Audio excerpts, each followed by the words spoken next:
very practical question, Father, for you. Do you have any tips or advice on how a traditional Catholic could go about encouraging patience and charity in the workplace? Is the gentleman talking about encouraging charity among the workers at the place of work, charity between the workers and management, owner of the business, charity toward their clients? I mean, or just all of that? Probably all of it, Father, but yeah, I think maybe amongst coworkers and in particular. Okay, well, I think you have to set the example, first of all. You know, if there's a lack of charity, it shows itself in various ways. People manifest it in speech and action, the way they treat each other. And if there's a lot of backbiting going on, a lot of tail-bearing, a lot of criticism going on, and often the criticism is behind people's back, not to their faces. I mean, yes, there are people who insult each other to their face. And if you have a business in which, you know, employees are insulting each other to their face, that's an obvious, serious problem. It is no less a problem, though, than if they are backbiting and spreading stories about each other and criticizing each other, running each other down, and so on. And all that a good person can do, who is charitable and just, would be to set a good example and refuse to have anything to do with all of the anger and the injustice and the lack of charity. How does a person not take part? Well, first of all, if a lot of the conversation in the office is uncharitable, well, the individual, first of all, can't contribute to it by adding his 2 cents of his bitterness or grievances.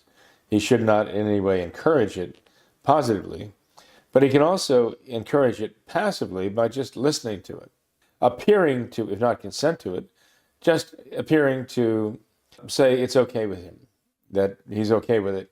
It doesn't really matter. He doesn't even have to say, I agree with what's being said here, as uncharitable or as unjust as it is. But the fact that he just passively listens to it sends the message, this isn't so bad, I'm okay with it. And he really has to make it clear that he's not okay with it. How does he do that? Well, he might become the next object of, scorn, but he really should try to offset that and point out, enable people to see how wrong it is, how uncharitable it is. If somebody is the object of derision and people are going at it against each other, he should try to be fair, just, and charitable toward everyone. And perhaps even go out of his way to be especially charitable towards someone who is like the object of others' derision and scorn. He should go out of his way to be kind and affable and even generous to that particular person. I mean, maybe people are treating each other badly because of real faults in the other person.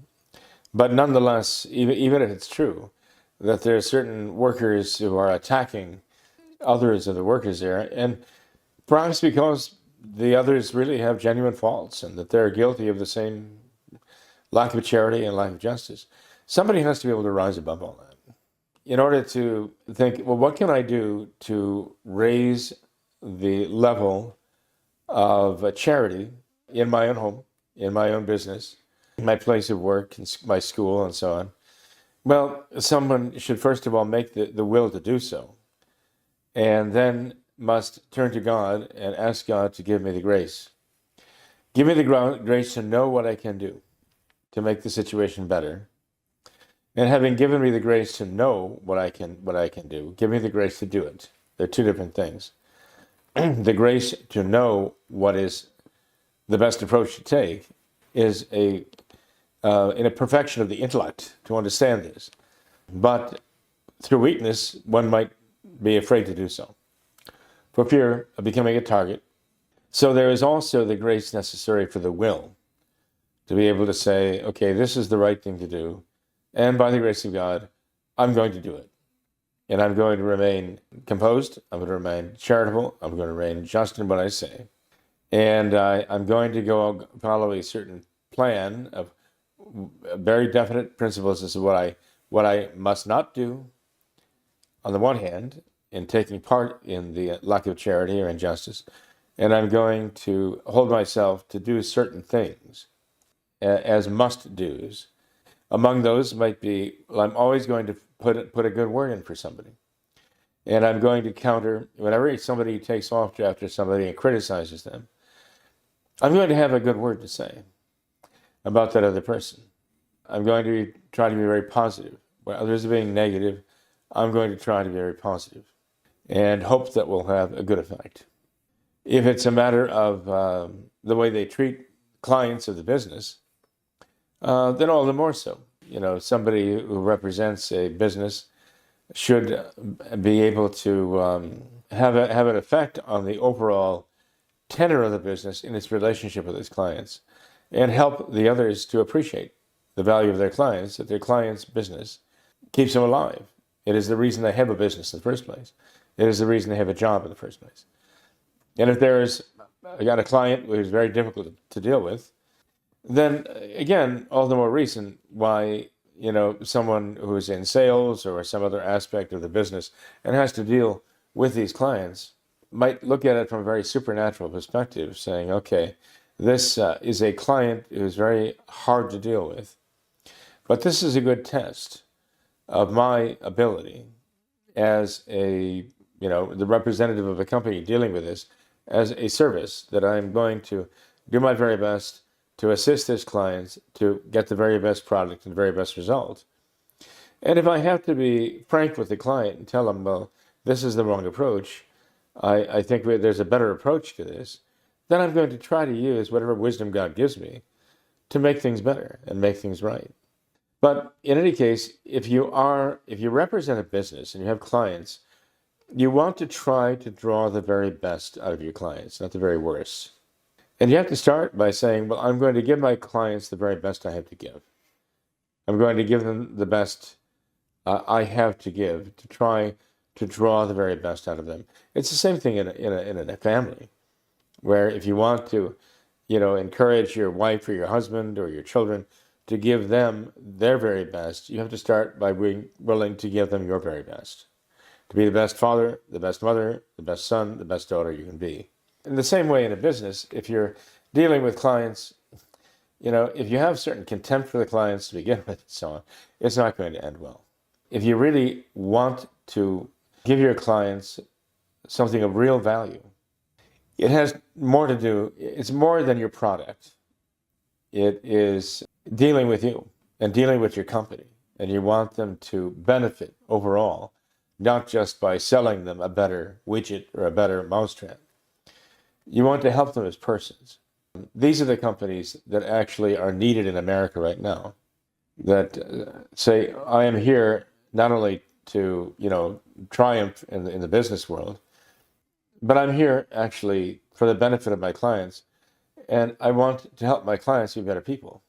Now, I know that's the Catholic way. That's the Catholic way, and that's how Catholic businesses used to conduct themselves, because they always had the spiritual understanding of they're dealing with clients who are, actually human souls who are created for the glory of God, and whose purpose is to know, love, and serve God.